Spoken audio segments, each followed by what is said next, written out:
बिस्मिल्लाहिर्रहमानिर्रहीम। आज हम बात करेंगे तैयब तकाफुल पे। तैयब तकाफुल में से अगर आप देखें तो तकाफुल का वर्ड अरबी ज़ुबान के लफ्ज़ से निकला है और इसका मकसद है इत्माद, भरोसा या कफ़ालत।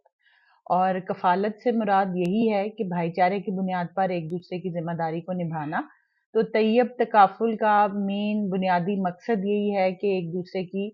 कफ़ालत करना, ज़िम्मेदारी लेना, एक दूसरे से जो कमिटमेंट करना उसे पूरा करना। तैयब तकाफुल में जो शरिया बोर्ड है स्टेट लाइफ का, उसको मुफ्ती हसान कलीम साहब जो है वो लीड कर रहे हैं और जो एक फ़ोन कॉल पे आपकी तमाम क्यूरीज को रिस्पॉन्ड करते हैं, रिप्लाई करते हैं और आपको उसका सेटिस्फैक्ट्री जवाब देते हैं। तैयब तकाफुल में सिर्फ एक वाहिद फर्द के लिए प्लान सिर्फ मौजूद नहीं है, बल्कि ओवरऑल जैसे हमारी सैलरी सेविंग प्लान है, यानी कि इज्तिमाई मंसूबे भी इसमें शामिल हैं ताकि ज़्यादा से ज़्यादा लोग तकाफुल विंडो तकाफुल के जो प्लान्स हैं उन्हें अवेल करें और इनसे मुस्तफ़ीद हो सकें। जो मैच्योरिटी की सूरत में भी अपने मुकर्ररा मुतय्यन करदा वक्त के बाद मैच्योरिटी की सूरत में भी मुफीद और माविन होते हैं और खुदा न खास्ता जिंदगी में मिसहैप की सूरत में भी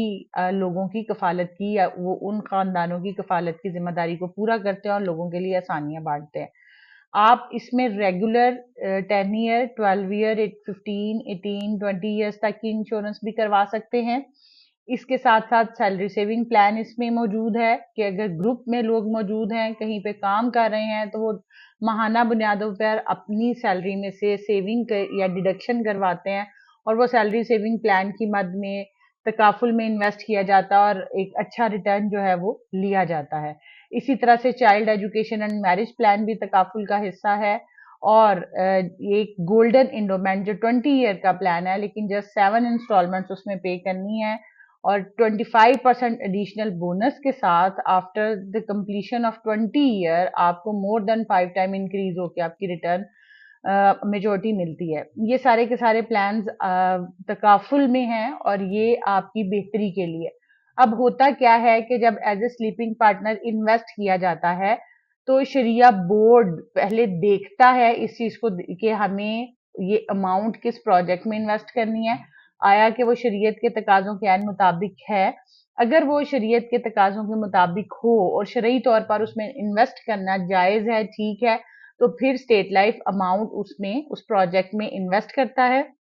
और जब उसका रिटर्न आता है तो उसमें से पहले माइनस किया जाता है जो लॉसेस होते हैं,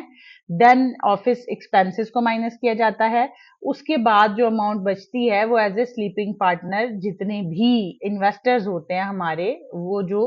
तैयब तकाफुल के किसी भी प्लान में इन्वेस्ट करते हैं उनमें रिटर्न किया जाता है रेवेन्यू को। ठीक है जी, तो इस तरीके कार से डिफरेंट प्लान्स हैं जो आपको इन्वेस्टमेंट, उसके साथ साथ सबसे पहले सेविंग, देन इन्वेस्टमेंट और family protection, in both ways आपकी जिंदगी की सूरत में, मेच्योरिटी की शक्ल में और खुदा न खास्ता मिसहैप की सूरत में आपकी फैमिली को प्रोटेक्ट किया जाता है एक अच्छी हैंडसम अमाउंट देकर, ताकि आपकी जिंदगी मुश्किलों से बाहर आ सके और मुश्किलों की नजर होने की बजाय जो जिंदगी की आसानियां हैं, जो जिंदगी की कामयाबियां हैं, उनको आप हासिल कर सकें। तो तैयब तकाफुल में ज्यादा से ज्यादा आप इन्वेस्ट करके अपने आप को ज्यादा और अपनी फैमिली को, अपने आप को कामयाब, खुशहाल और अपनी फैमिली को प्रोटेक्शन दे सकते हैं। Thank you.